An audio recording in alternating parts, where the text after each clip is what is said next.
शब्दों में बड़ी जान होती है, इन्हीं से आरती अरदास और अजान होती है। यह है समंदर के वो मोती जिससे दुनिया में अच्छे आदमी की पहचान होती है।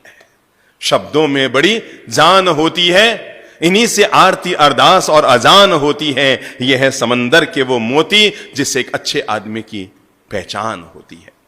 अपनी बात आगे बढ़ाऊं इससे पहले एक बड़ी प्यारी सी घटना कहकर मैं बात को आगे बढ़ा रहा हूं। कहते हैं एक वयोवृद्ध संत बीच सड़क पर बैठे थे और बैठे बैठे भगवान का भजन कर रहे थे, सड़क के बीचों बीच। घटना थोड़ी पुरानी है। कहते हैं उस नगर के राजा की सवारी उधर से गुजर रही थी, और जब राजा की सवारी उधर से गुजर रही थी तो बिल्कुल आगे आगे जो सफाई कर्मी चल रहे थे, उन्होंने चिल्लाते हुए कहा, अबे ओए बाबा हट यहां से, राजा की सवारी आने वाली है, तू सड़क पर बैठा है, उठता है कि झाड़ू की टिकाए। बाबा ने तो कोई जवाब दिया ही नहीं। महाराज तो अपने बैठे रहे और वो सफाई कर्मी उन्हें डांटते हुए, उनके प्रति अपशब्दों का प्रयोग करते हुए आगे निकल गए। और सफाई कर्मियों को आगे जाते हुए देखकर बूढ़े संत के मुंह से निकल पड़ा, ओ तभी तो। वो सफाई कर्मी आगे बढ़े, उसके पीछे सिपाही आए और उन्होंने भी लठ मार की भाषा में कहा, बाबा उड़ जाओ, पीछे राजा की सवारी आ रही है, अरे पकड़ लेंगे तुम्हें और जेल में डाल देंगे, कारागार में डाल देंगे। महाराज उड़ जाओ, यहां से उड़ जाओ, नहीं तो जूते पड़ेंगे, जूते। वो भी आगे चले गए और उन्हें देखकर फिर उस वयोवृद्ध संत के मुंह से निकल पड़ा, ओ तभी तो। थोड़ी देर में राजा की सवारी आती हुई नजर आई।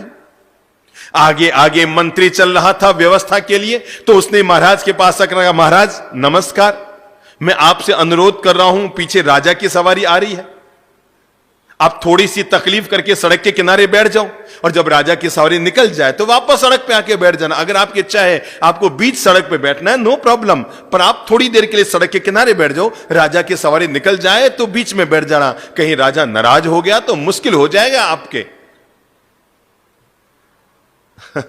वयोवृद्ध संत ने उसको भी देखा, पूछा तुम कौन हो? कहा मैं शहर का मंत्री हूं महाराज, मंत्री हूं। बाबा हट जाओ, किनारे अलग जाओ। संत ने मंत्री को आगे गुजरते देखकर कहा, ओ तभी तो। मंत्री चौंका, ये तभी तो क्या होता है? इतने में राजा की सवारी आ गई। मंत्री ने राजा से कहा, राजन क्षमा करें, हमने इस संत को, वयोवृद्ध संत को 5 बार समझा दिया, हमारे सफाई कर्मियों ने समझा दिया, हमारे सिपाहियों ने समझा दिया, मैंने समझा दिया, ये खिसकने का नाम नहीं ले रहा है, और जो बोले उसको एक ही जवाब दे रहा है, तभी तो तभी तो तभी तो तभी तो। महाराज समझ में नहीं आ रहा है। तो राजा ने कहा, भाई इसमें इस वयोवृद्ध संत को हटाने की क्या जरूरत है? महाराज आप बैठो, आराम से बैठो, अगर आपको सड़क के बीच में बैठकर भगवान का भजन करना है आराम से करो, नो प्रॉब्लम, हमारी सवारी नीचे ले लो, थोड़ी आगे जाके वापस सड़क पर आ जाएंगे। राजा की सवारी यूं नीचे उतरने लगी, कच्चे रास्ते की तरफ जाने लगी, सड़क के नीचे उतरने लगी, और उस वयोवृद्ध संत ने राजा की ओर देखकर कहा, ओ तभी तो। मंत्री ने कहा, महाराज सवारी रोकिए, इस वयोवृद्ध संत का बात समझ में नहीं आ रही है, ये सबको एक ही डोरी से हाँक रहा है।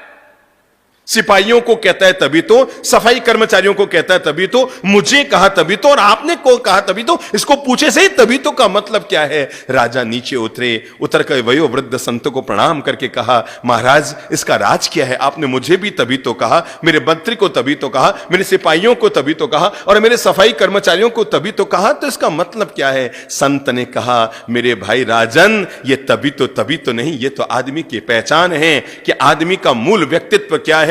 तुम्हारे सफाई कर्मचारियों को बोलना नहीं आता था, आते ही हो हल्ला चीख चिल्लाहट करने लगे, मुझे कहने लगा उठो यहां से, भगो यहां से। मैं समझ गया इनको बोलना नहीं आता, तभी तो ये जीवन में आगे नहीं बढ़ पाए, केवल यहीं के यहीं रह गए महाराज। और आपके सिपाही आए, वो भी चिल्लाते हुए बोल रहे थे। मुझे तब महसूस हुआ आखिर ये लोग जीवन में आगे क्यों नहीं बढ़ पाए, क्योंकि इनको बोलना नहीं आता। लेकिन मंत्री ने आकर हाथ जोड़कर कहा, महाराज किनारे बैठ जाओ, मैं समझ गया इसको अदब से बोलना आता है, तभी तो इसको ईश्वर ने मंत्री बनाया। लेकिन महाराज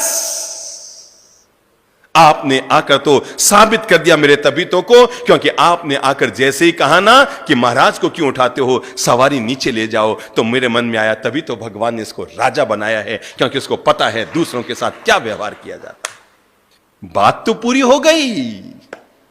लेकिन हम सभी के लिए जीवन की एक महान प्रेरणा इसमें छिपी हुई है, और वह है कि आदमी की जब भी पहचान होती है, न तो सुंदर चेहरे से पहचान होती है, न सुंदर आभूषणों से पहचान होती है, न सुंदर पहनावे से पहचान होती है। आदमी की जब भी पहचान होती है, उसकी सुंदर जबान से होती है।